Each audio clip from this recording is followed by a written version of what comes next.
میں مخالفین کے لیے یہ درس عبرت ہے کہ آندہ کے لیے کوئی اس قسم کی حرکت پرفارم نہ کرے، کیونکہ ہمیشہ ایسا نہیں ہوگا کہ ہم ٹالرنس کا رویہ اختیار کریں. ہم ظاہر ہے پھر ہم جو ہے وہ ڈیفینسو کی بجائے افینسو موڈ میں بھی جا سکتے. تو آپ لوگ جہاں جہاں کوئی کوشش کر رہے ہیں، کیونکہ مجھے آئے دن خبریں ملتی رہتی ہیں اور کہ بھی فلاں جگہ بھی کوشش کر رہے ہیں، تو آپ لوگ اس علمی اختلاف کو علمی رہنا دیں، اس کو اپنی ذاتی جنگ نہ بنائیں. ورنہ میں نے پہلے بھی عرض کیا ہے کہ میرا 1 روپیہ بھی نہیں لگنا. میرے تھاؤزنڈز میں سٹوڈنٹس موجود ہیں وکلاء کے اندر، جو پاکستان کے ہر شہر میں جو چھوٹے موٹے مولوی اٹھ رہے ہیں ان کے خلاف پٹیشن کر سکتے ہیں. ان کی تو مولویوں کی بیچاروں کی تنخواہ کتنی ہوتی ہے، ان کے ساتھ چلنا بھی کسی نے نہیں ہے، اور ایک بار اندر پھیرا لگ گیا ان کا تو یہ روتے پھریں گے. میرا تو 1 روپیہ بھی نہیں لگنا، مجھے جانا بھی نہیں پڑنا. تو جو لوگ بھی یہ کوشش کر رہے ہیں تو ان کو میں کہوں گا اس سے عبرت حاصل کریں، اور پوری زندگی کے لیے وہ ذلیل ہوں گے. اور باقی مجھے تو کوئی نقصان نہیں. میرے بھائیوں کو، میری فیملی کے لوگوں کو پتا ہے میں الحمدللہ بڑے مضبوط اعصاب کا بندہ ہوں. یہ میرا کمال نہیں ہے، اللہ کی طرف سے.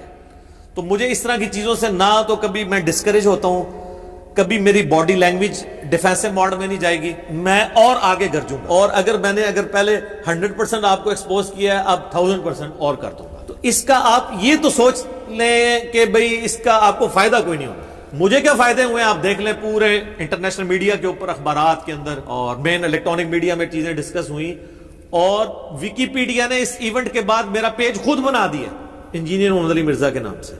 تو یہ شرم سے کتنے خیر نکلے. تو ہمیں تو کوئی نقصان نہیں ہوا، فائدہ ہی ہوا ہے الحمدللہ. باقی ان کا اپنا حال یہ ہے، میں نمونے کے طور پہ کئی دفعہ پہلے بھی عرض کیا کہ اگر ہم FIR بنوانے پہ آئیں تو یہ کوئی بھی نہیں بچے گا.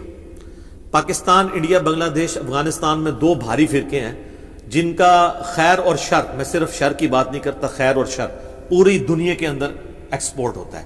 نمبر 1 بریلوی اور نمبر 2 دیوبندی. اور ان کے جو بڑے بزرگ ہیں جن کے بارے میں یہ لوگ جھوٹے دعوے کرتے ہیں کہ وہ آپس میں شیر و شکر تھے، وہ شیر و شکار تھے. پرانے بزرگ جن کا نام بھی یہ بغیر وضو کے لینا بے حرمتی سمجھتے ہیں، انہوں نے جو کچھ اپنی کتابوں میں کام ڈالے ہیں، اور وہ کتابیں آج تک چھپ رہی ہیں، کروڑوں FIR ان کروڑوں لوگوں کے اوپر بنتی ہیں. 1905 میں امام احمد بریلوی المتوفا 1340 ہجری بمطابق 1921 میں ان کی ڈیتھ ہوئی. کتاب لکھی حسام الحرمین، نام ہی دیکھیں، حرمین کی تلوار. اور تلوار چلائی انہوں نے دیوبندیوں کے اوپر، علماء دیوبند کے اوپر کفر کے فتوے لگائے، کل 5. ان میں سے ایک غلام احمد قادیانی تھا، 4 علماء دیوبند. اور اس کو کنکلوڈ کرتے ہوئے انہوں نے اینڈ پہ لکھا یہ تمام کے تمام لوگ، یعنی علماء دیوبند اور ان کے ماننے والے، یہ تمام کے تمام لوگ جو ہیں وہ بالاجماع اسلام سے خارج، مرتد یعنی واجب القتل، اور ان کے کفر میں شک کرنے والا بھی کافر. یعنی سارے کے سارے دیوبندی جو اشرف تھانوی صاحب یا رشید احمد گنگوئی صاحب یا اسماعیل امبیٹوی صاحب کے کفر میں شک کریں وہ بھی کافر. تو ساری فارغ ہو گئے نا. کروڑوں لوگوں پہ کفر کا فتویٰ لگا دیا، تو یہ کروڑوں FIR نہیں بنتی ہیں. اس کے جواب میں 1906 میں شیخ زکریا کاندلوی، جنہوں نے فضائل اعمال لکھی ہے، ان کے مرشد تھے خلیل احمد سہارنپوری، جن کا ذکر انہوں نے فضائل اعمال میں کئی جگہ کیا ہے.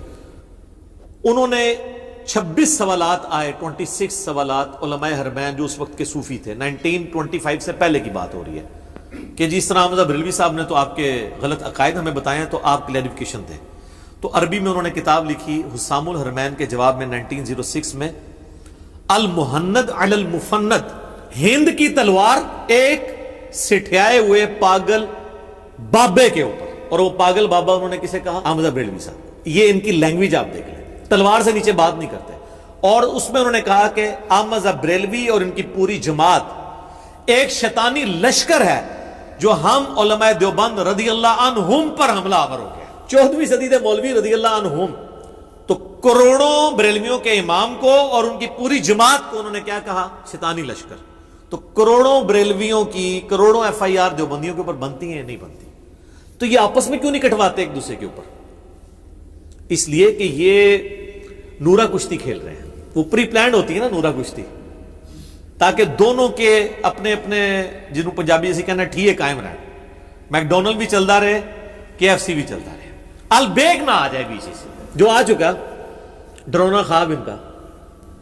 اور ان ساری باتوں پہ میں صرف ان کی پبلک کو ایڈریس کروں گا، اور بڑے احترام کے ساتھ، کہ مرنے سے پہلے اے مسلمان کر لے اس پہ غور، کتابوں کا خدا اور ہے، بابوں کا خدا اور. بابے بھی اسی خدا کو مانتے ہیں، لیکن جو کوالٹیز کتابوں میں آئی ہیں ان کے ساتھ نہیں، اپنے نظریات کے ساتھ. کہنے کو تو دین سب کا اسلام ہے، لیکن صوفی بھی کہتے ہیں ہم اسلام کو فالو کر رہے ہیں، سلفی بھی کہتے ہیں، حنفی بھی کہتے ہیں، دیوبندی بھی کہتے ہیں، بریلوی بھی کہتے ہیں، کہنے کو تو دین سب کا اسلام ہے، لیکن کتابوں کا جہاں اور ہے، بابوں کا جہاں اور، یہ دنیا کوئی اور ہے میرے بھائی۔ تو یہ اگر ہم حرکت کرنی شروع کریں تو ہم ان سب کے سب لوگوں کو پھنسوا سکتے ہیں، لیکن ہم اس طرف نہیں جا رہے۔ میں نے بریلوی علماء کو کہا کہ آپ کے بابا جی نے کتاب خود آپ لوگوں نے چھاپی، ہم نہیں کہتے کہ انہوں نے کیا ہوگا، ان کی طرف منسوب ہوگی، لیکن چھاپ رہے ہیں، لیکن آپ ضد میں ہیں کہ یہ انہی کی ہے۔ حشد بہشت کتاب کے اندر فوائد السالکین ایک اس کی سب بک ہے، اس کے اندر 8 کتابوں میں، اس میں معین الدین چشتی اجمیری المتوفا 633 ہجری کی طرف ایک واقعہ منسوب کیا کہ انہوں نے اپنے مرید سے کلمہ پڑھوایا تھا، لا الہ الا اللہ چشتی رسول اللہ۔ اس کی یہ تعویل کر رہے ہیں، مناظرے کر رہے ہیں۔ میں نے ایک ان کی 2 نمبری کا جواب دیا ہے، وہ آج وہ ٹاپک نہیں، میں صرف اشارتاً بتا رہا ہوں، ہم ڈسپلے کر دیں گے اور اس کلپ کا تھم نیل بھی لگا دیں گے۔ ویسے تو آپ چشتی رسول اللہ یوٹیوب پہ لکھیں تو میرا کلپ آ جائے گا، ان کی ساری چال بازیوں کے میں نے جواب دیے، آج میں وہ جواب نہیں دے رہا۔ تو آپ اپنی پبلک کو سیٹسفائی کریں کہ یہ بابا جی نے کیوں ایسا کام کیا، یا اگر انہوں نے نہیں کیا تو آپ لوگ چھاپ رہے کیوں ہیں؟ اس کی بجائے وہ کہتے ہیں آپ مناظرہ کر لو، بھئی آپ اپنی پبلک کو سیٹسفائی کرو۔ تو یہ اپنی پبلک کو سیٹسفائی نہیں کر سکتے، ان کو پتا ہے کہ پبلک کو سیٹسفائی کرنے کی کوشش کی تو کوئی ممتاز قادری اٹھ جائے گا اور ان کو شہادت کے مرتبے تک پہنچا دے گا۔ اگر وہ نہ بھی اٹھا تو 295C تو تیار ہے نا ان کے اوپر لگنے کے لیے۔ تو اس لیے پھر میرے اوپر غصہ کھانا شروع کر دیتے ہیں۔ دوسری طرف میں نے اشرف تھانوی والا واقعہ جو سارے بریلویوں کو پتا ہے، وہ تو 100 سال سے چیخ رہے ہیں کہ اس کے مرید نے ایک خواب لکھا، اس کے رسالہ جو الامداد چھپتا تھا، اور اس نے کہا خواب میں بھی پڑھ رہا ہوں، بیداری میں بھی کوشش کرتا ہوں، لیکن زبان سے پھر بھی نکلتا ہے لا الہ الا اللہ اشرف علی تھانوی رسول اللہ اور اللہم صلی علی نبینا اشرف علی، نعوذ باللہ۔ اور کہتا ہے جی میں، اور اس کا وہ جواب دے رہے پیر صاحب کوئی نہیں، تسلی ہے اس واقعے میں کہ تمہارا پیر متبع سنت ہے، مجھے کو لکھ کے بھیجے نا یہ تو مجھے تو رات کو نیند نہیں پڑے گی۔ میں کہا بھائی آپ بھی مرے گا، منو ہی نال مروائیں گا۔ تو انڈورس کیا ہے، یہ کہتے ہیں خواب کا واقعہ، نا خواب نہیں، بیداری ہے، ایک چیز ڈسپلے کروائی ہے۔ اور پورا میں نے اس کے اوپر ایک کلپ بھی ریکارڈ کروایا تھا، وہ کراچی کا ایک مولانا، وہ کمزور گول کیپر بن کے سامنے اب آنا ہی چھوڑ گیا، وہ ہم نے بھی اس لیے اس کو اب پیچھے کر دیا۔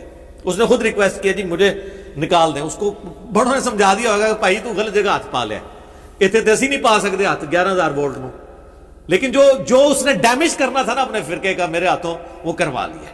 تو اس میں میرا ایک کلپ ہے جو سینکڑوں ہزاروں دیوبندیوں کی توبہ کا سبب بنا ہے۔ اشرف علی تھانوی رسول اللہ لکھیں، ساتھ انجینئر محمد علی مرزا، میرا وہ کلپ کھل جائے گا۔ تو آج میں اس کو ڈسکس نہیں کر رہا، صرف اشارتاً میں نے ذکر کیا ہے، یہ نہ ہو کہ وہ کہیں کہ یہ بیچ میں پوائنٹ تھے وہ کیوں نہیں بتائے ہیں، وہ علیحدہ سے ریکارڈڈ موجود ہیں، آج ٹاپک ڈیفرنٹ ہے۔